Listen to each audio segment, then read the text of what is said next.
지난주에 이어서 말씀을 보고 교회에 대해서 남은 부분 하도록 합니다.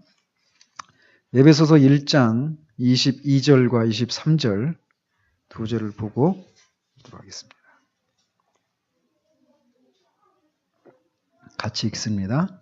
또 만물을 그의 발 아래에 복종하게 하시고 그를 만물 위에 교회의 머리로 삼으셨느니라. 교회는 그의 몸이니 만물 안에서 만물을 충만하게 하시는 이의 충만함이니라. 네.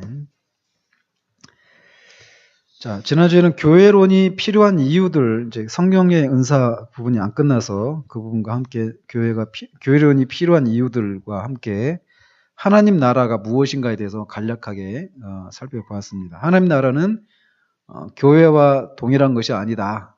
하나님 나라는 하나님의 통치다. 그래서 하나님의 통치가 드러나는 그 모든 곳에 하나님 나라가 임하는 것이다. 그러니까 하나님 나라는 현재적으로 늘 현재성을 가지고 있는 것이죠. 그리고 이 하나님 나라가 이제 완전히 극치에 이르는 때가 오죠. 그때는 이제 예수 그리스도께서 재림하실 때 하나님의 통치가 임하지 않는, 미치지 않는 영역이 한 군데도 없어요. 우리 개인 안에서도 그렇고 교회 안에서도 이 직장과 가정과 사회와 세상, 이 우주 만물 속에 하나님의 통치가 나타나지 않는 그런 곳은 하나도 없습니다. 그래서 완전히 의와 거룩함과 진실함만 거하는 세상이 되죠. 그러니까 지금 오늘날 우리가 이 세상의 고통 막 이런 것들을 보잖아요. 불합리하고 부조리하고 이런 것을 보면서 우리 안에서 어떤 때로는 분노도 일어나고 때로는 하나님 앞에 막 탄식도 쏟아내고 그러잖아요. 왜 그러느냐? 그런 영역도 하나님의 나라인데 왜 하나님은 만유이시니까 모든 것들의 주인이시고 모든 것들을 통치하시는 만유의 주이신데 그거를 세상이 인정하지 않고 있는 거잖아요. 그죠? 그런 걸 보면서 우리 안에서 이게 상한 마음이 일어나기도 하고 그런단 말이죠. 그러나 지금은 아직 하나님 나라가 극치에 이르지 않았기 때문에 그런 현실들을 보지만 하나님 나라가 극치에 이르면 예수님이 오셔서 하나님 나라가 완전히 충만하게 임하게 되는 때에는 우리가 그런 것 때문에 탄식하고 마음이 상하고 이런 일이 없어집니다. 그래서 이 땅을 지나는 그리스도인은 나중에 종말론을 할 때도 말씀을 드리겠지만 주님이 오실 때까지는 하나님 나라가 완성이 안 돼요. 그러면은 우리는 주님의 나라가 임할 때까지 우리는 그냥 뭐 그런 것들은 우리가 이렇게 관심을 두지 않고 그냥 우리 개인의 그냥 경건 생활을 하면서 살아가면 되느냐? 그건 아니죠. 눈물로 그러니까 주님의 오심을 마라나타 주 예수의 오시옵소서 이걸 소망하면서 완성이 되지 않지만 그 하나님의 통치가 우리가 밟고 있는 모든 땅에서 하나님의 통치가 나타나기를 소망하고 그것을 우리가 하나님께 그 순종하는 것을 통해서 하나님의 통치가 나타나는 거잖아요. 그 하나님의 뜻에 순종하는 삶을 살아서 우리가 만나는 그 모든 영역 속에 하나님의 나라가 임하기를 우리가 힘을 쓰면서 살아가야 된다는 거예요. 근데 그것이 완성이 안 돼요. 그렇지만 완성을 소망하면서 살아가야 한다는 것이죠. 아시겠죠? 자, 그래서 그거에 이어서 이제 계속 좀 보면 교회와 하나님 나라는 동일한 것이 아니다라고 말씀을 드렸어요. 교회가 하나님 나라다. 맞습니까? 틀립니까? 그럼 하나님 나라는 교회다. 맞습니까? 틀립니까? 앞에도 틀리고 뒤에도 틀려요. 근데 앞에 교회는 하나님 나라다. 이게 맞을 수는 있어요. 어떤 경우에? 교회가 하나님의 통치를 드러내면 그 교회가 하나님의 나라죠. 그러나 교회라고 하더라도 하나님의 통치를 나타내지 않는다라면 그거는 하나님의 나라가 아니게 되는 거예요. 믿는 사람들이 이룬 가정이 하나님 나라입니까? 아닙니까? 이렇게 물을 수가 없는 거예요. 그 가정이 하나님의 뜻에 순종하고 그것을 통해 하나님의 통치를 드러내면 그 가정은 하나님의 나라가 되는 거예요. 그냥 우리가 믿는 부모가 있고 믿는 자녀들로 구성되어 있으니까 여기는 하나님 나라다 이렇게 말할 수가 없다라는 거예요.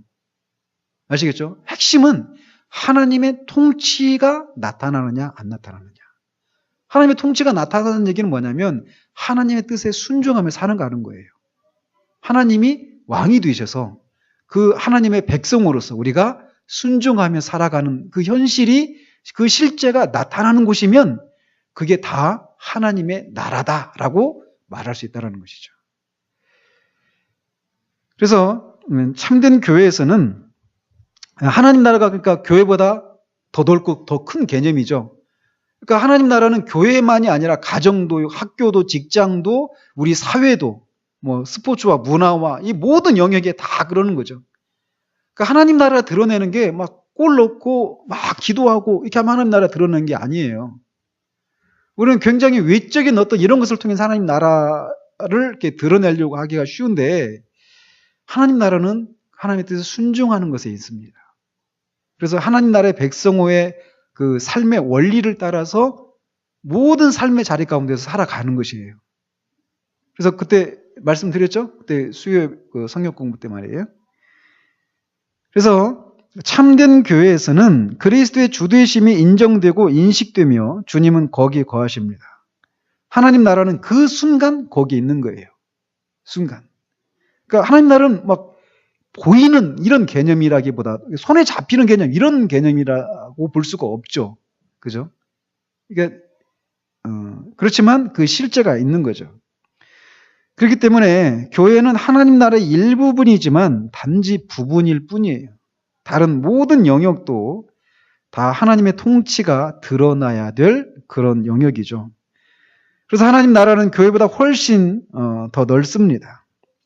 하나님은 교회 바깥, 하나님을 인정하지 않는 곳에서도 통치하십니다. 그래서 모든 영역에서 그리스도가 왕이 되게 해야 되는 거예요. 우리의 신자의 임무는. 그죠? 그래서 이 교회는 하나님의 은혜로 다스려지는 왕국이어서 은혜의 왕국 이렇게 부르기도 하고 이 교회 바깥의 그런 세상 다른 모든 영역에 대해서는 하나님의 권능으로 다스리는 영역이어서 권능의 왕국 이렇게 말을 하기도 합니다. 왜?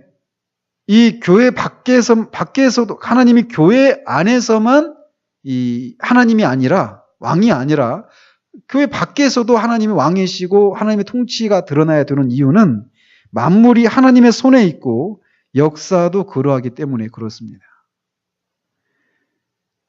자, 그러면 이제 교회가 무엇인가? 이제 본격적으로 들어가 보면 교회는 헬라어로 에클레시아 이렇게 말을 합니다. 바크로, 레시아, 불러온 자들 이런 말이에요. 에클레시아 이렇게 말을 하는데 불러냄을 받은 사람들 이런 뜻이에요. 에클레시아는. 그래서 이거는 뭐 반드시 세상에서 불러냄을 받은 것만이 아니라 특별한 기능과 목적을 위해서 사유로부터 불러냄 받은 것도 에클레시아 이렇게 말을 하기도 합니다. 이게 무슨 말이냐? 그러니까 함께 부르심을 받은 자들의 모임이에요. 에클레시아가. 근데 그래서 에클레시아를 집회 이렇게 번역을 할 수도 있습니다. 그래서 성경에서 에클레시아 우리가 이제 교회라고 번역하는 이 에클레시아라고 하는 단어가 항상 어떤 영적인 모임에만 사용된 것은 아니었어요. 아까도 세상에서 불러냄을 받은 자만을 의미하는 것이 아니다라고 그랬죠. 어떤 특별한 기능과 목적을 위해서 불러냄을 받은 자들의 모임, 이거를 다 에클레시아라고 하는데, 성경에 보면 사도행전 19장에서도 에베소에서 폭동이 일어나잖아요. 바울 일행 때문에. 그죠? 그 아데미 신상을 이렇게 만들어가지고 먹고 사는 사람들이 있는데, 이 다 우상이다. 하나님만 참 신이고, 이런 얘기를 하니까 그들의 그 밥벌이가 끊어지게 생겼으니까 그 사람들 막 주동을 해가지고 이 바울 일행을 막 죽이려고 하잖아요. 그러면서 폭동이 일어났는데 그 모임에 대해서 그 에베소 성의 그 서기가 에클레시아라고 하는 단어를 씁니다. 그게 폭동이 일어나서 모여진 그 모임, 그거를 에클레시아라고 하는 단어를 쓰고 있단 말이에요. 그러니까 그가 여기서 말하는 에클레시아라는 단어는 많은 사람이 함께 모여 있다. 이런 의미로 그 용어를 쓴 거죠. 마찬가지로 사도행전 7장에서도 스데반은 모세가 광야 교회에 있었다 이렇게 말하는데 거기서도 에클레시아라는 단어를 쓰고 있단 말이에요. 그러니까 이스라엘의 자녀들은, 그러니까 구약에 있는 그 사람들의 그 이스라엘 백성들은 하나님의 백성의 교회, 모임, 집회였기 때문에 이렇게 에클레시아라고 하는 용어를 스데반 집사가 구약의 성도들을 가리켜서 그렇게 사용했다라는 것이죠. 그래서 이 이스라엘 백성들은 구약의 교회였다 이렇게 말을 하는 거예요. 그리고 우리가 이제 교회를 영어로 철치라고 하잖아요. 이 철치라고 하는 단어는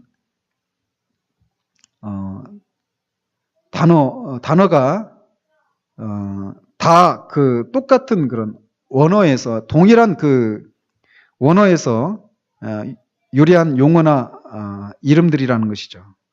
그래서 이 교회라고 말할 때 그 말은 우리가 주님께 속해 있다 이런 의미로 주로 사용한다라는 것이죠.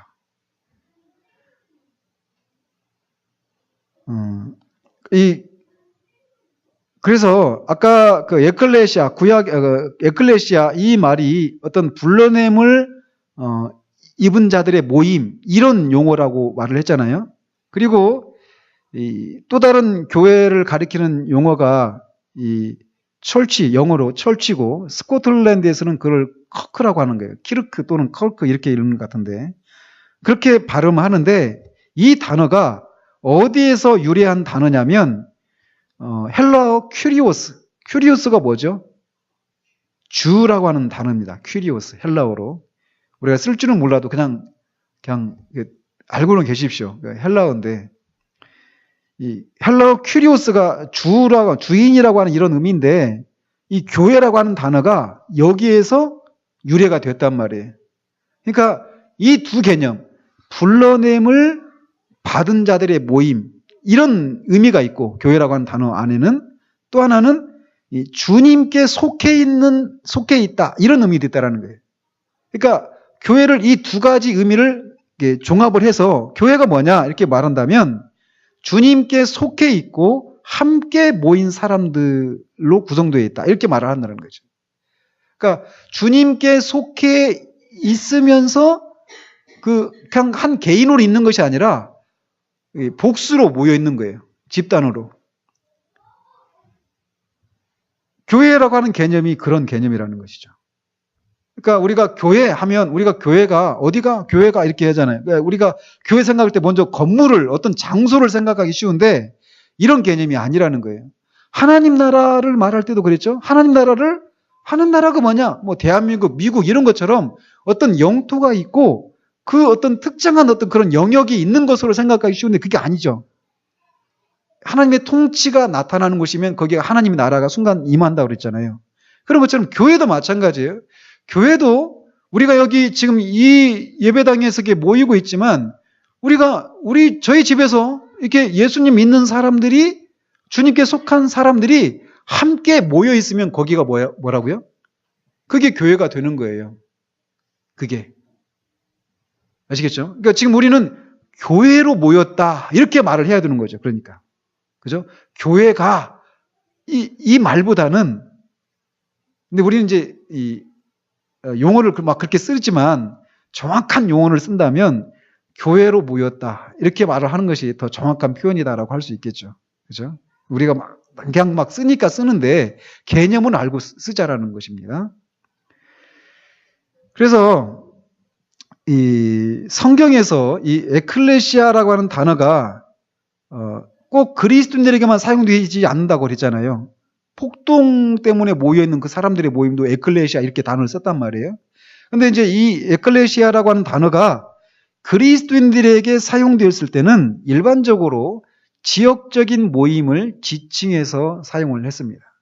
지역적인 모임을. 그래서 예를 들어 로마서 16장 5절에 보면 저의 교회 이런 표현이 있어요.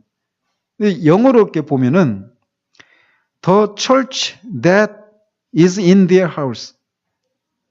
그러니까 그들의 집에 있는 교회 이런 개념이에요. 저희 교회 하면 이 로마서 16장 5절에 있는 저희 교회 이런 표현할 때 그 말이 영어로 보면은 그들의 집에 있는 교회 이렇게 말하고 있단 말이에요. 그들이 누구냐면 브리스길라와 아굴라 이 사람의 집입니다. 그러니까 브리스길라와 아굴라라고 하는 이 부부가 있었는데 그 부부가 사는 집에 이 사람들이 교회로 모여 있다라는 그 교회를 지금 언급하고 있어요. 그래서 그런 모임, 지역 모임을 가리켜서 에클레시아 이렇게 썼단 말이에요. 즉 교회라는 말을 썼단 말이죠. 그렇게 가정에 예수님께 속한 사람들이 이렇게 집단으로 모여 있는 그 모임을 교회 이렇게 말을 했다라는 것이죠. 어떤 장소의 개념으로 말하지 않고, 그러니까 사람의 모임이죠. 주님께 속한 사람들의 모임, 그죠? 그게 이제 교회라고 이렇게 말을 한다라는 것이에요. 또 이 밖에도 뭐 성경에 많은 표현들이 있죠. 고린도에 있는 하나님의 교회, 갈라디아의 여러 교회 이렇게 말을 하는데 이것들이 다 거기서 말하는 사도들이 교회에 대해서 말할 때 그건 다 지역적인 모임으로서의 교회를 말을 하고 있다라는 것입니다. 그러니까 장현동에 있는 교회 이렇게 말할 수 있죠. 오늘날은 이제 어떤 장소의 개념으로 먼저 교회를 생각하는데 그런 개념이 아니라는 거예요. 나중에 우리가 하나님께서 정말 우리 한국교회가 정말 하나님 뜻에 계속 어긋나서 살아가다 보면 하나님이 언젠가는 교회로부터 심판하시지 않겠어요?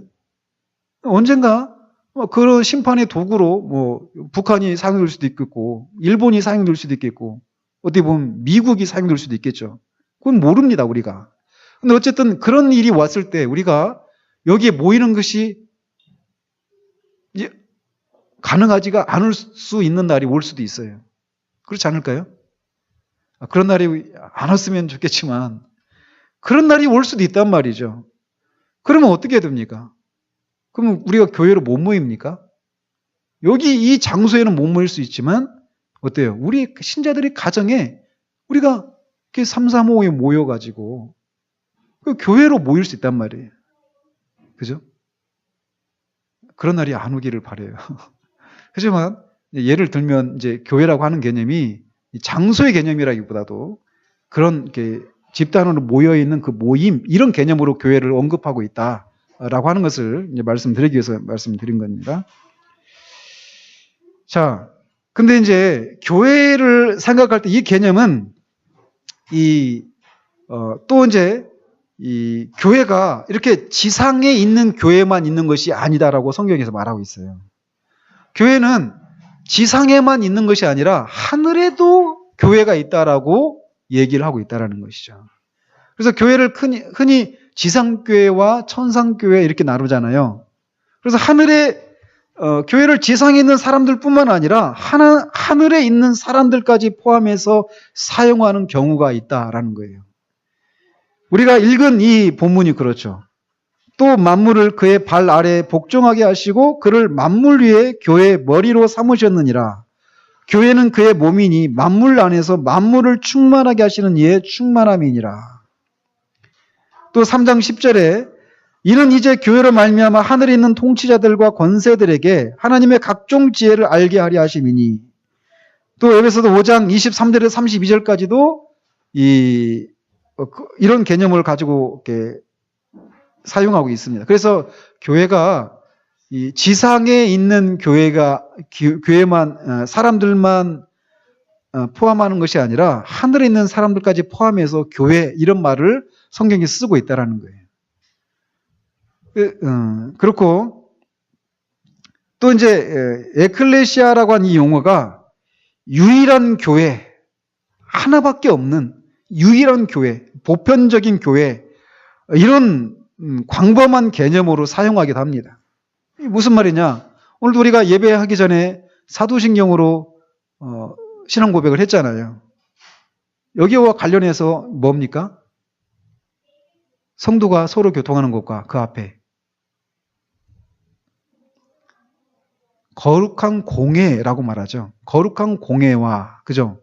우리가 거룩한 공예를 믿습니다. 이렇게 말할 때 그 공예는 이 보편적인 교회, 하나의 교회, 믿는 자들로 이루어진 그런 교회, 이런 개념으로서 거기서 말을 하고 있는 거예요.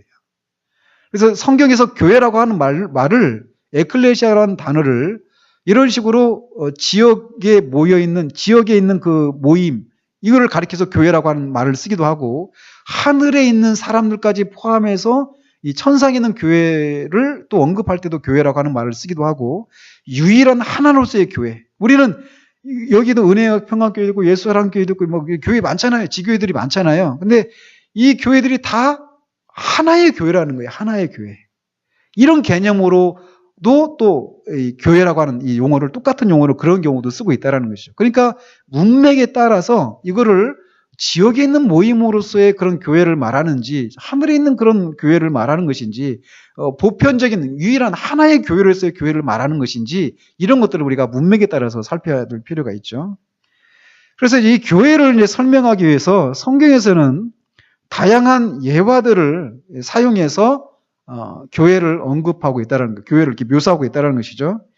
사실 이제 이 부분 때문에 제가 사실 고민을 했는데, 그냥 이 로이 존스가 한 것에 충실해서 제가 하려고 그럽니다. 뭐냐면, 먼저 교회라고 말할 때 교회는 그리스도의 몸이다, 이런 표현을 하잖아요. 그러니까 교회를 묘사할 때 그리스도의 몸이다, 이런 표현을 사용하기도 한다는 거예요. 이제 제가 고민한 부분이 뭐냐면, 이거 하나하나를 설명을 하고 다 살피고 나갈까? 아니면 나중에 교회, 제가 언제 설교 한번 한다 했잖아요. 그때 가서 이거를 이제 할까?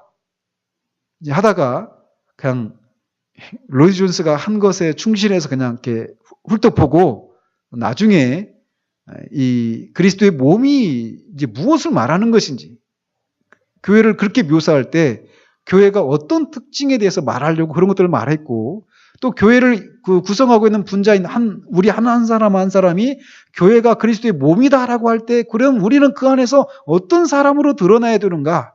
이런 것들까지 다 살피고 가려고 갈까? 아니면 이제 말까? 이렇게 하다가 고민했는데, 나중에 하려고 했다라는 것입니다. 왜냐하면 저번에 말씀드린 것처럼 김웅전 박사님 같은 경우는 교회에 관해서 64번에 대해서 걸쳐서 이렇게 강의를 했단 말이에요. 강서를. 근데 그 내용을 그냥 이게 교회가 그만큼 이 광범위한 어떤 그런 그 내용들, 풍성한 내용들을 품고 있는 것인데, 그냥 이렇게 너무나 수박 겉핥기식으로 이렇게 훑고 지나가지는 않을까, 이런 염려 때문에 나중에 더 하기로 했다라는 것입니다. 여러분들은 고민 하나도 하실 필요가 없지만, 아무튼 저는 나름대로 그런 고민들을 했었습니다. 그래서 보면, 그래서 그냥 말하고 있는 것만, 이런 것들이 있다라고 하는 것만 살펴보고 지나가면, 그리스도의 몸이다, 이런 표현을 합니다. 그리스도의 몸. 그러니까 교회가 그리스도의 몸이면 교회의 머리는 그리스도다. 그죠? 그래서 그리스도 머리에 의해서 그리스도의 몸이 통제를 받아야죠. 그죠? 그러니까 언제 한번 그 예화를 권사님 기억나시는지 모르겠어요. 닭의 목을 딱 자르면 어떻게 되는지 아십니까? 닭이 목이 잘렸는데도 막 뛰어다닙니다. 얼마 동안은. 영일사님 그거 보셨죠? 시골에서. 닭이 목이 잘렸는데도 얼마 동안은 막 뛰어다녀요. 그러다가 이제 쓰러지는 거죠. 교회가 그럴 수 있다라는 거예요. 머리 대신 그리스도의 통제를 받아서 몸인 교회가 이렇게 운행이 되어져야 되는데, 머리의 통제를 받지 않고도 머리 잘린 닭이 막 이렇게 뛰어다니고 하는 것처럼 얼마 동안은 그렇게 할 수 있다라는 거죠. 그죠? 그런 면에서 이런 개념, 그리스도의 몸이라고 말할 때, 교회는 머리 대신 그리스도의 통제를 받으면서 운영이 되어져야 되는구나, 이런 것들을 생각해야 되는 거죠. 그래서 그 몸을 이루고 있는 또 지체들인 우리 한 사람 한 사람도 다 그런 것을 생각해야죠. 그냥 소갈 때 말 갈 때 막 아무데나 가고 아무거나 먹고 마시고 아무런 사람을 만나고 아무렇게 시간 쓰고 아무렇게나 내 삶을 살고 이렇게 해서는 안 되는 거예요. 그죠? 이 하다가 스물스물 막 또 얘기가 막 길어지는데, 아무튼 그리스도의 몸이라고 하는 이런 표현을 쓰기도 합니다. 그리고 또 성전 또는 건물로 묘사를 합니다. 그래서 바울 같은 경우에 내게 주신 하나님의 은혜를 따라 내가 지혜로운 건축자와 같이 터를 닦아두매 다른 이가 그 위에 세우나 그러나 각각 어떻게 그 위에 세울까를 조심할지니라. 그러니까 어때요? 계속 이 성전인데 지어져 간다라고 하죠. 그러니까 교회가 그냥 완성이 되어 있는 게 아니라 계속 지어져 가는 거예요. 지어져 가는 거죠. 이 지어져 간다 할 때 그 스페인의 그 유명한 그 성당 있죠. 가우너인가? 뭐 그 유명한 건축가 있죠. 가우디. 그게 뭐 100몇 년 동안인가 지금도 짓고 있죠, 지금. 그죠? 아직 완성 안 됐죠. 그런 개념을, 이렇게 물리적인 개념을 생각하면 안 돼요. 교회가 자꾸 이 그리스도의 그 충만하심을 교회를 통해서 자꾸 더 풍성하게 드러날 수 있도록 교회가 자꾸 이렇게 자라나는 그런 개념에 이런 개념들이 이런 말 속에 이렇게 포함이 되어 있는 거죠. 그러니까 이 완성품으로 우리가 교회 안에 들어온 것이 아니라 이렇게 자라가는 거예요. 교회 안에서. 그러니까 우리가 교회에 왔으면 그 교회를 이루고 있는 그 구성 분자인 한 사람 한 사람으로서 우리도 자꾸 자라가야 되는 거예요. 교회가 자란다는 얘기는 교회의 구성원인 한 사람 한 사람이 자꾸 자라가야 교회가 자라가는 거죠. 그죠? 그러니까 교회는 자꾸 이렇게 자라가고 있는데 나는 맨 처음에 들어왔을 때 이 빨간 벽돌처럼 딱 굳어져 있는 그 벽돌처럼 그냥 딱 그 모양으로 있으면 안 되죠. 살아있는 돌처럼 자꾸 자라가요. 리빙스톤. 이게 리빙스톤이 살아있는 산 돌이잖아요. 자꾸 이렇게 자라가는 그런 개념이죠. 그러니까 우리를 보면서 다른 사람이 놀래야 되는 거죠. 우리가 신앙생활 하면서 막 이렇게 시간이 지나면 옛날에는 내 구역원이었는데 지금은 막 내가 쳐다보기도 어려운 그런 놀라운 영적인 세계를 경험하고 있구나.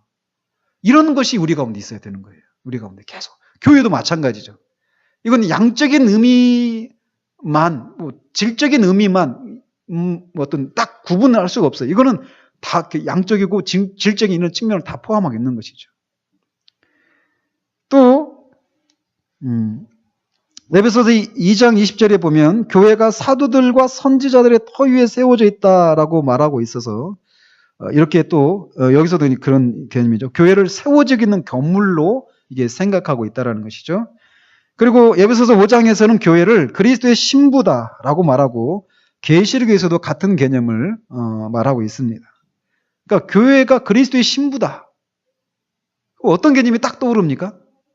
신부. 그러면 그리스도는 신랑이 되시죠. 그러면 신랑이신 그리스도가 거룩하시고 정결하시면 신부도 그렇게 되어야 되겠죠. 그러니까 신랑과 신부가 연합을 이루려면 어떤 개념이 있어야 돼요? 서로 생각을 같이 하고 지향하는 바도 같고, 그죠?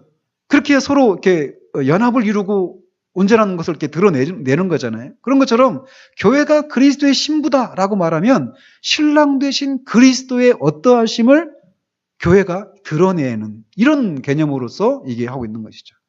그죠? 또 다른 개념은 제국이라고 하는 이런 개념입니다. 그래서 에베소서 2장 19절에 성도들과 동일한 시민이요 하나님의 권속이다 이렇게 말을 하고 있습니다.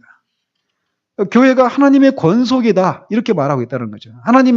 그래서 이 바울이 이 에베소서, 햇빌골몬, 에베소서, 빌립보서, 골로새서, 빌레몬서, 이 햇빌골몬, 이 시험 공부할 때 막 이렇게 배웠는데 이게 감옥에서 쓴 편지거든요. 옥중서신인데 이 감옥에서 이 서신을 썼는데 그는 로마 제국의 각 부분이 막 로마 제국이 당시 막 세계를 지배하고 있었잖아요. 근데 다 흩어져 있었는데 그 제국이 중앙에 이 단일성을 유지하고 있는 이런 것을 생각을 했죠.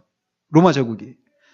여러 지역이 흩어져 있는데 로마의 그 중앙 정부의 통제를 딱 받으면서 각 지역에서도 로마 제국의 어떤 그런 특징들을 드러내고 로마 제국의 통치를 이렇게 받는 그 현실을 드러내면서 제국이 존재했던 이것을 염두에 두면서 교회는 제국이다. 하나님의 권속이다. 이렇게 말하고 있어서 아까 말씀드린 하나님 나라의 개념 이런 것과 일맥상통하는 개념으로 교회를 말하고 있는 거죠. 그래서 또는 이런 식으로 표현하기도 한다는 거. 그리고 이제 교회를 전투하는 교회, 승리하는 교회 이렇게 나누기도 합니다. 그러니까 교회는 이 지상에 있는 교회를 전투하는 교회라고 말하고 하늘에 있는 교회를 승리하는 교회 이렇게 말을 하거든요. 그러니까 이 땅을 지나는 전투하는 교회니까 이 지상을 지나는 동안은 교회는 끊임없이 전투에 임하는 거죠. 죄와 세상과 사탄의 이런 것과의 싸움, 이 싸움에 우리가 이렇게 노출되어 있다라는 거예요.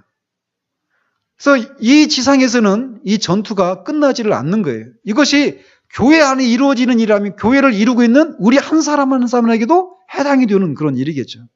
그래서 우리가 하늘에 올라가서 완전한 승리와 완전한 안식을 누리기 전까지는 이 땅에서 우리가 끊임없이 투쟁하는, 싸우는 이런 것이 우리 가운데 이렇게 노정되어 있다라고 말할 수 있습니다. 그래서 이런 개념들을 종합하면 이제 어떤 결론에 도달하는가? 그래서 교회는 영적이고 눈에 보이지 않는 그런 개념이라는 거예요. 그죠? 교회라는 단어가 단수로 사용된 모든 예는 교회가 보이지는 않지만 영적 실제로 존재함을 알려줍니다. 교회가 단수로 사용될 때는 보이지 않지만 분명히 있는 영적인 실제라는 개념으로 사용할 때는 교회라고 하는 말에 그 단수를 사용한단 말이에요. 에클레시아. 단수로. 근데 이렇게 그러면서도 동시에 교회는 가시적이란 말이에요. 눈에 보이고 외부에서 바라볼 수도 있고 고린도나 로마 혹은 다른 특정한 장소에 존재한다라고도 묘사할 수 있다는 거예요. 그래서 이 두 가지 개념, 교회는 보이지 않는 영적인 실제다. 이 개념과 또 동시에 가시적이고 외부적으로 드러나는 그런 개념이다. 이 두 가지 개념을 같이 가져야 한다는 거예요. 그래서 눈에 보이지 않는 교회가 지역적으로 나타난다. 이렇게 말을 할 수 있다는 것입니다. 이것에 견줄 수 있는 것이 사람의 영혼이다라고 말을 합니다. 사람의 영혼이 있죠. 보입니까? 안 보이죠. 그렇지만 분명히 있죠. 그리고 그 영혼의 통제를 받잖아, 인간이. 그죠? 그 영혼이, 우리에게 영혼이 있다라고 하는 것이 무엇으로 이렇게 나타납니까? 우리의 몸을 통해서, 우리의 삶을 통해서, 우리의 행동을 통해서 우리의 영혼이 있다라고 하는 것이 그렇게 외적인 어떤 가시적인 이런 것들을 통해서 나타나잖아요. 그런 것처럼 교회와 영적인 그런 실제로서의 교회, 그러나 그 교회, 보이지 않는 교회가 보이는 그런 지역에 있는 여러 가지 모임의 형태로 나타난다. 이렇게 말할 수 있는데 그것과 비교할 수 있는 것이 보이지 않는 영혼이 우리의 몸과 우리의 삶과 행동을 통해서 영혼이 실제하고 있다는 것을 이렇게 나타내는 것처럼 교회도 그런 것과 같다라고 말할 수 있다는 것입니다. 그래서 보이지 않는 것이 스스로를 보이는 것을 통해서 표현하는 것이다 라고 하는 거죠. 교회가 이런 거라는 거예요. 그래서 지역의 교회들과는 별도로 유일한 하나의 교회가 존재한다라는 거예요. 그리스도의 몸은 실체이고 참으로 살아있는 생명체입니다. 그렇기 때문에 이 두 가지를 구분하는 것은 대단히 중요합니다. 영적이고 보이지 않는 유일한 교회의 일원이 되지 않고는 그리스도인이 될 수가 없어요. 그죠? 그러니까 이 보이는 교회 안에 내가 있다고 해서 보이지 않는 유일한 교회의 회원이다라고 말할 수는 없습니다. 그러나 반대로 보이지 않는 그 유일한 교회로서의 그 회원, 내가 회원이라면, 그리스도인이라면 보이는 교회 안에 속해 있다라고 말할 수 있다는 것입니다. 모든 그리스도인은 그리스도의 몸의 지체입니다.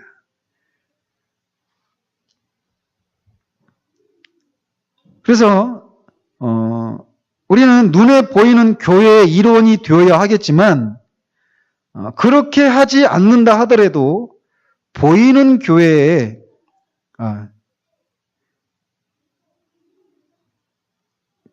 눈에 보이지 않는 교회의 일원이 되어야 돼요. 그죠? 그런데 그렇지 않다 하더라도 보이는 교회의 일원이 될 수는 있어요.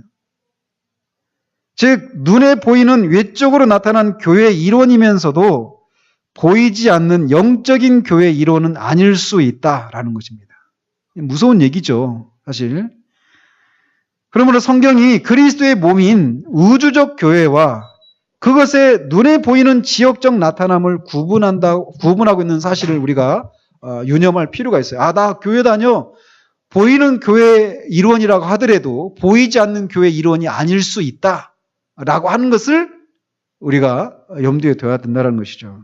요약하면 성경에서 일반적으로 교회라고 말할 때 그것은 그리스도의 임재와 주권이 인정되는 성도들의 지역별 모임을 의미한다. 하지만 그에 더하여 지역교회에 있는 참으로 거듭나고 신령한 사람들은 동시에 보이지 않는 영적 교회, 즉 그리스도의 참된 몸의 일원이다라는 것입니다. 더 쉽게 말하면 보이지 않는 그 참된 교회 일원인 사람만 진짜 구원받은 그리스도인이다 이렇게 말할 수 있는 거죠. 그죠? 근데 그 사람들은 또 보이는 그런 교회의 일원이기도 하다라는 것이에요. 반대로 보이는 교회의 일원이라고 해서 보이지 않는 교회의 일원이다라고 말할 수는 없다라는 것입니다. 오늘날 이제 조금만 더 하고 마칠게요. 힘을 내십시오. 이 지상교회는 전투하는 교회예요. 잠하고도 전투를 해야 됩니다.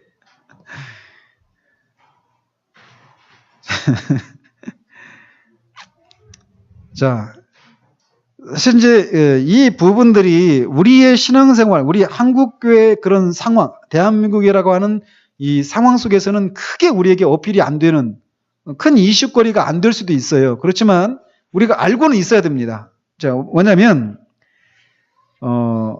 교회와 국가와의 관계, 또 교회의 연합, 이런 것들에 대해서 우리가 어떻게 생각해야 되는가, 어떤 입장에 서야 되는가, 이거를 말하는 거예요. 자, 오늘날 우리는 이것들이 우리에게 실제적으로 피부적으로 다가오지 않을 수도 있습니다. 우리한테는. 그렇지만 이미 이제 벌써 오래됐죠. 시간이 이제 뭐 1세기 가까이 흘러갔다고 보는데, 오늘날 교회 연합 운동이 기승을 부리고 있습니다.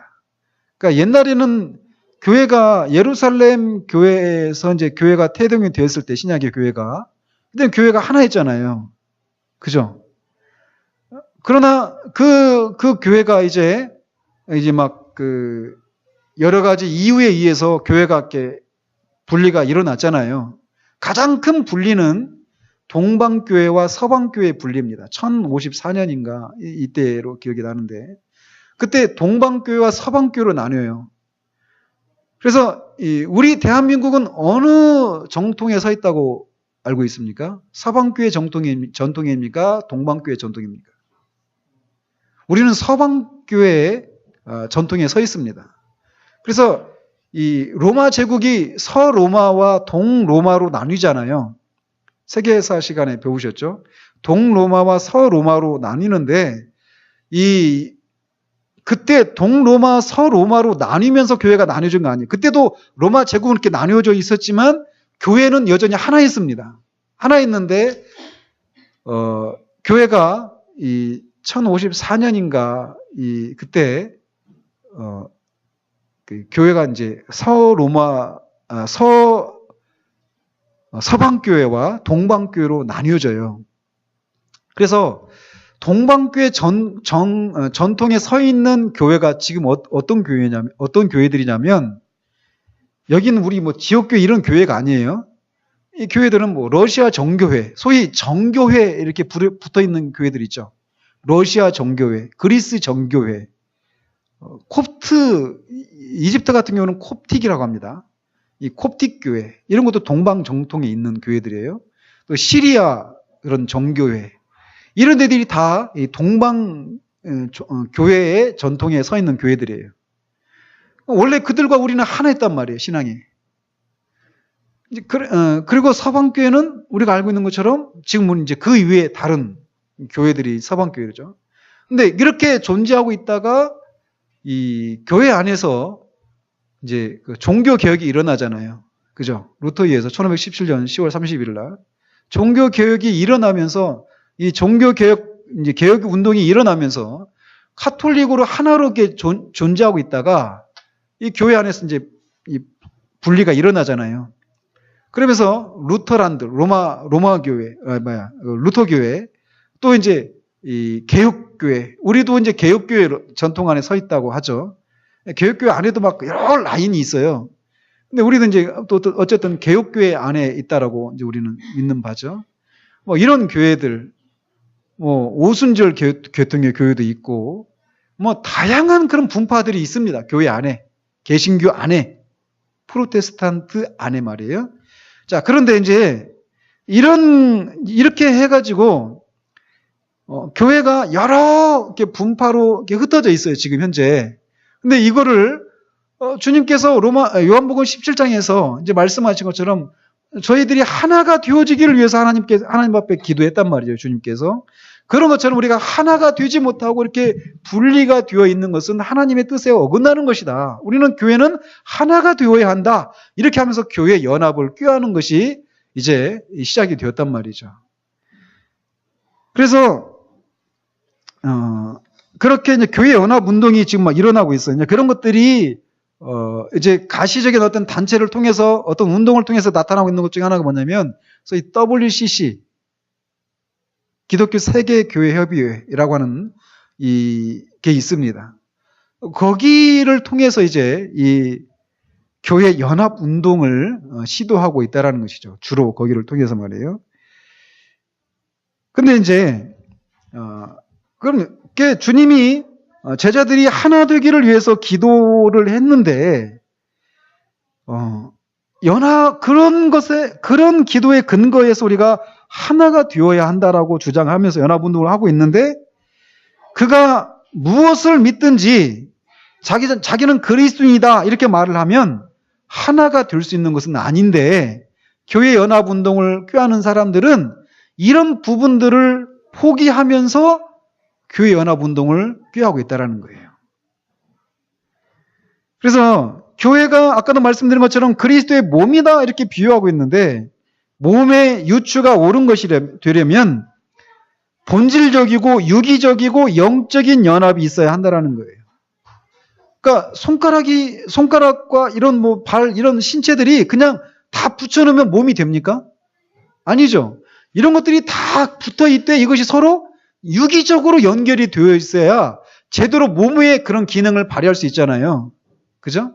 그런 것처럼 이 각 지체들이 서로에게 속해 있지 않고 같은 생명을 소유하고 있지 않다면 그들에게 같은 피가 흐르고 있지 않다면 그들은 조화롭게 일할 수가 없다라는 거예요. 그러니까 교회 연합을 꾀하는 데 있어서 이 연합은 반드시 영적인 연합이어야 한다라는 것이죠. 영적인 연합이어야 한다. 그래서 단순한 어떤 기관들을 서로 서류상으로 하나가 합병을 이루어서 하나가 되기로 하고 합의를 이루어서 선포하면 하나가 되어진다. 이게 아니라는 거예요. 왜냐하면 연합을 이루기 위해서는 영적인 연합을 이루어야 되는데 서로 간의 의견이 다름에도 불구하고 공동의 목표를 위해 연합을 이룰 수가 없다라는 것입니다. 의견이 다른데. 그렇기 때문에 이 연합은 반드시 영적인 연합이어야 하는데 오늘날 교회 연합운동을 꾀하는 사람들은 이런 것에서 벗어나 있기 때문에 잘못되었다 이렇게 말하는 거예요. 그것도 이 연합은 반드시 교리에 기초해야만 합니다. 교리가 같아야 된단 말이에요. 그래서 그리스도의 신성과 성육신, 동정녀 탄생, 그리스도의 사역 속에 나타났던 여러 가지 초자연적인 기적들 이런 것들을 우리는 다 믿잖아요. 그런데 자유주의 진영이나 현대신학을 주장하는 이런 진영에 속한 교회들은 이런 것들을 믿지 않는단 말이죠. 근데 그런 교회도 나도 그리스도인이야 라고 말하면 연합을 이룰 수 있느냐? 그거 아니란 말이죠. 근데 교회 연합운동을 꾀하는 사람들은 그런 것까지도 포함해가지고 다 그들이 그리스도인이라고 주장하면 다 그렇게 연합을 이룰 수 있다라고 말하고 있다라는 것이죠. 그러나 이 하나님 주님께서 하나가 되어야 한다라고 말할 때 그 하나는 이런 이 교리에 있어서도 하나가 이루어지는 일들이 먼저 있어야 한다라는 것입니다. 예수 그리스도의 죽으심이 대속적인 죽음인데 그것도 믿지 않거나 여러분, 그 4월 달에 Son of God이라고 하는 영화가 나옵니다. 지금 4월 10일인가 개봉을 하는데, 이번 주에 개봉을 하는데, 거기서도 예수님을 세상을 변화시킬 분으로 이렇게 묘사를 하고 있어요. 그건 우리가 성경에서 믿는 바가 아니거든요. 근데 예수님을 언급하고 기독교적인 행동과 기독교적인 윤리를 실천하고 기독교적인 그런 용어를 사용하고 있다고 해서 그들이 우리와 하나가 되는 하나 형제다 이렇게 말할 수가 없다라는 거예요. 그래서 신성도 인정하지 않는데 그의 육체적인 그런 부활도 믿지 않고 성육신도 믿지 않고 동정녀 탄생도 믿지 않고 이런 사람들하고 우리가 어떻게 교제를 할 수 있는가라는 거예요. 교제하기 위해서는 연합을 이룬다라고 하는 것은 그냥 부부도 마찬가지잖아요. 우리가 혼인신고하고 결혼식 올리면 그냥 부부가 됩니까? 그 사이에서 그런 교제가 있어야 되잖아요. 연합을 이룬다는 얘기는 교제를 이루기 위해서는 생각이 같아야 되는 것이 필요한 것이죠. 그러니까 불신자와 신자가 같이 하나가 될 수가 없는 거예요. 생각이 같지가 않으니까. 자, 그래서 교제가 있기 위해서는 이렇게 교리적인 공통성이 있어야 한다는 것입니다. 같은 믿음, 같은 진리, 같은 이해에 기초한 것이어야 한다는 거예요. 근데 오늘날은 이렇게 교제에 앞서서 교리가 일치가 되어야 되는데 이 교제가 교리를 앞선다라는 거예요. 오늘날.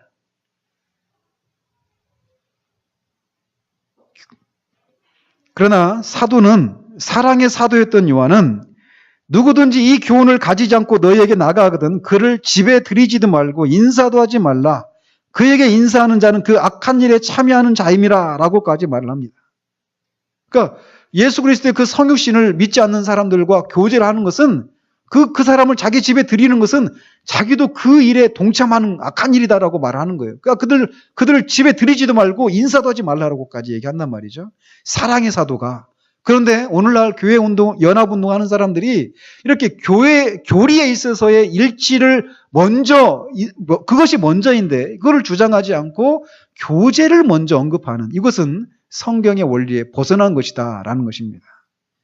그러므로 교회 연합 문제를 논의할 때 언제나 연합의 영적, 교리적 특성을 가장 중요하게 여겨야 한다라는 것이에요. 자, 그리고 마지막으로 교회와 국가와의 관계에 대해서 말씀을 드리고 맺도록 합니다. 로마 카톨릭의 개념은 교회가 국가이다.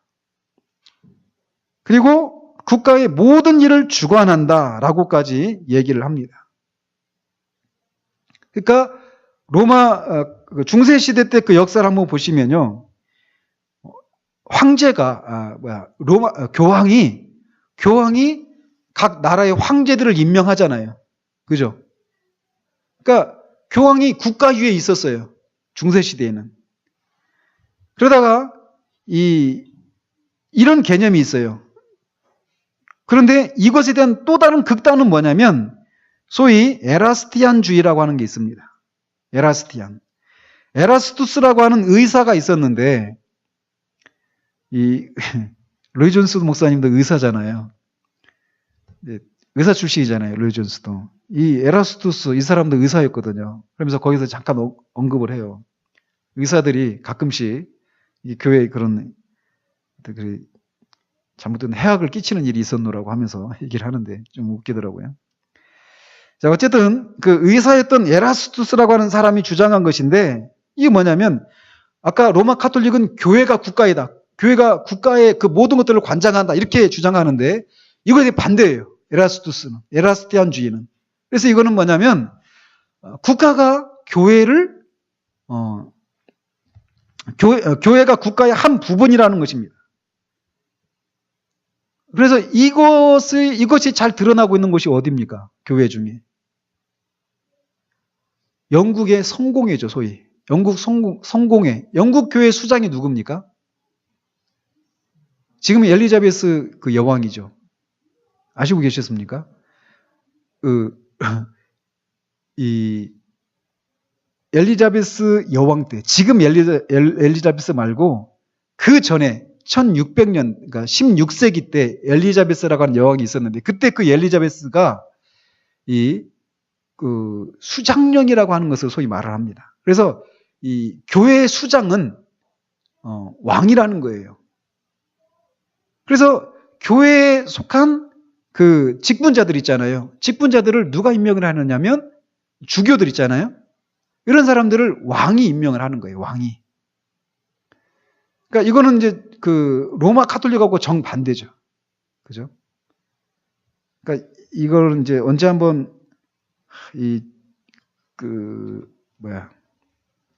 교회에서를 한번 다룰 수 있는 그런 기회가 왔으면 싶은데, 그때 좀 그런 부분들 좀 배우면 좀 신앙의 유익이 좀 많아요. 자, 그리고 이런 견해는 루터파들도 이 견해를 지지를 하고 있습니다. 그래서 이 독일 교회는 루터란이잖아요. 루터교이잖아요. 그래서 이 독일 교회도 교회가 국가의 지배를 받아요. 그죠? 지금 제가 정확한지는 지금 제가 자신을 못 하는데, 교회 그 목사가 교회에서 이렇게 사례를 받는 것이 아니라 국가에서 이렇게 이렇게 월급을 주는 것으로 제가 알고 있습니다. 이런 식으로. 이런 것까지. 맞나요? 제가 알고 있기로는 그래요. 지금 독일 교회가 말이에요. 이런 사상에 의해서 나오는 거죠. 자, 그래서, 루이즈 존스는 이렇게까지 얘기해요.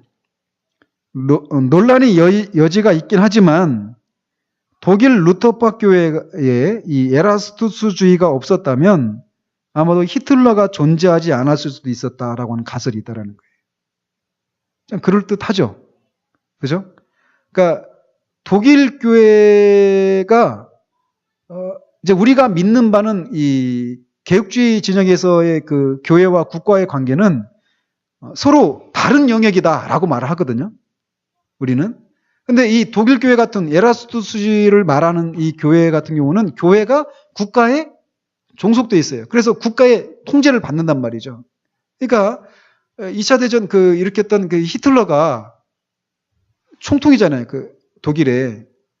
그러니까 그 당시 독일 교회가 만약에 우리 이 에라스투주의를 이렇게 표방하지 않았다라면, 그래서 이 교회와 국가는 서로 다른 별개의 그런 영역에 속해 있다. 이런 개념을 갖고 있었다라면 히틀러가 나왔을까? 이런 거죠.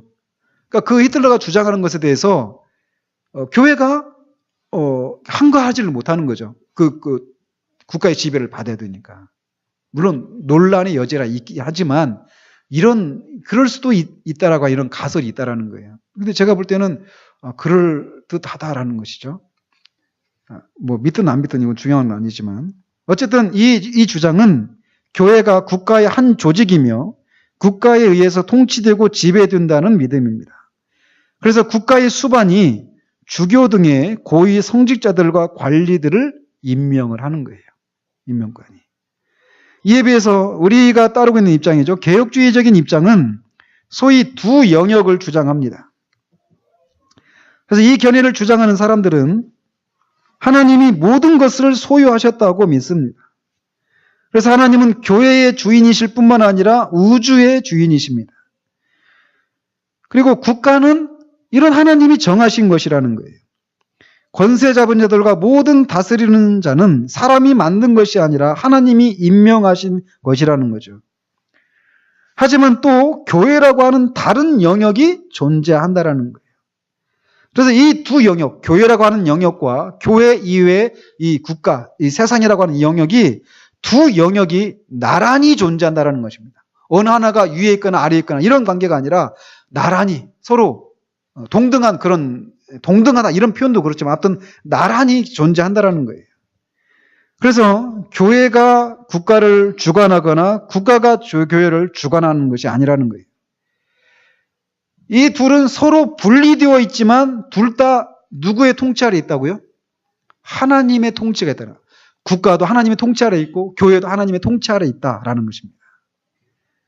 그래서 신약에서는 이 에라스투스주의자들이 말하는 것처럼 국가가 관장하는 교회를 암시하는 내용이 전혀 없다라는 겁니다.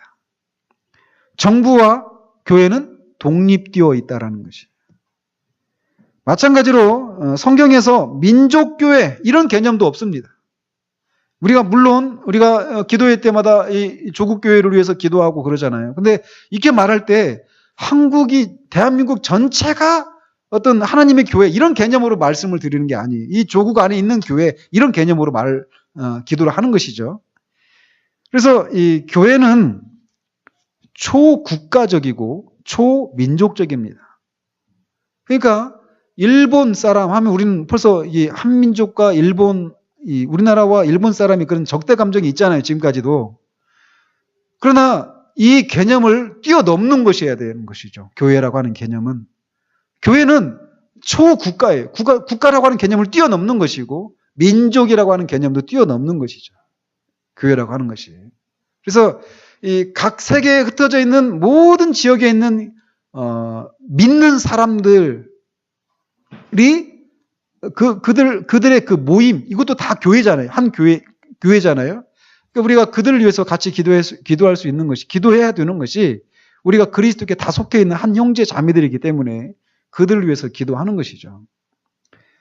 어쨌든 우리는 교회와 국가의 관계가 이미 독일이나 이런 뭐 영국 성공이나 이런 개념 속에 우리가 들어있지 않으니까 이것도 교회와 국가의 관계, 이것도 우리에게 피부적으로 와닿는 그런 주제는 아니지만 우리는 그걸 알고 있어야 돼요. 그래서 오늘날 한국 교회가 소위 이제 주류 교단 이런 교회가 국가와 이 교회와의 그런 관계가 이렇게 나란히 있는 것이고, 교회는 또 국가도 하나님의 통치를 받아야 되는 이런 것이라고 하는 생각을 할 때, 교회는 교회 안에서 하나님의 통치가 드러나야 하는 것에만 관심을 둘 것도 아니고, 또 세상의 것은 나와는 상관이 없는 이런 것이다라고 생각해서는 안 되는 거예요.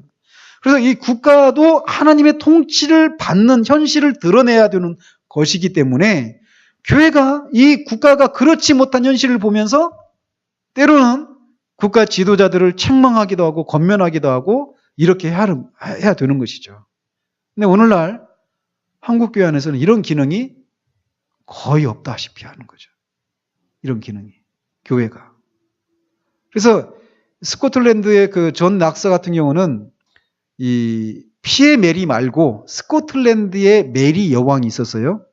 영국의 다시 카톨릭으로 돌아갔던 그 블러디 메리, 피의 메리라고 하는 이 여왕 말고 이 스코틀랜드에 또 메리라고 똑같은 이름의 여왕이 있었는데, 그 여왕 앞에 막 설교를 할 때, 교회 목사로 설교를 할 때 그 막 메리 여왕이 덜덜 떨었다고 그러잖아요. 두려워 떨었다라고 하죠. 하나님의 말씀에 어긋난 것들에 대해서 그가 말씀의 근거에서 막 그 앞에서 책망하고 막 그렇게 지적을 하고 그러니까 말이죠. 두려워하지 않았던 거죠. 왜? 근데 왜 그런 일을 하느냐? 국가도 하나님의 통치를 받는 곳인데 그 국가를 책임지고 있는 그런 지도자가, 여왕이 하나님의 말씀에서 어긋난 그런 삶을 사는 것에 대해서 그가 그렇게 강력하게 책망을 하고 그랬었던 것이죠. 근데 오늘날 한국교회는 이 기능이 상실이 되었어요. 제가 볼 때. 그냥 정부 여당이 말하면 다 그냥 교회가 그렇게 존재해서는 안 되죠. 어쨌든 교회에 대해서 우리가 이렇게 살펴보고요. 다음 주에 가서 이제 교회의 어떤 구성, 어떤 그런 세부적인 것들을 더 살펴가도록 하겠습니다. 기도하겠습니다. 하나님 아버지, 우리가 교회에 대해서 살펴가고 있습니다. 교회는 보이지 않는 영적인 실제이지만 보이지 않는 이 영적인 실제인 교회가 보이는 그런 교회로 지역에 이렇게 사람들의 모임을 통해서 드러나는 것이다라고 말씀을 드렸습니다. 교회가 교회인 것은 거기에 하나님의 통치가 실제적으로 드러나는 것일 때 교회가 교회로서의 그런 기능을 한다라고 하는 것을 늘 기억하는 우리가 되어지기를 원합니다. 교회를 그리스도의 몸으로, 성전으로, 건물로, 지어져가는 그런 건물로, 또 제국으로 그렇게 다양하게 묘사하고 있는데, 그 각각이 교회를 그렇게 각각으로 묘사할 때 염두에 두고 있었던 그 교회의 실제들이 우리 교회 속에서도 하나님 드러나기를 소원합니다. 그것을 우리가 더 알아가고 배워가는 중에 정말 교회가 그렇게 마땅히 성경 그런 다양한 묘사를 통해서 드러나야 했던 그런 교회 모습으로 드러나기를 위해서 우리 각자가, 교회를 구성하고 있는 우리 각자가 각자의 자리에서 어떠해야 되는지를 우리가 생각하고 정말 그렇게 교회를 이루어가는데 우리 모두를 헌신하는 그런 우리 모두 되어지기를 소원합니다. 예수 그리스도 이름으로 기도합니다. 아멘.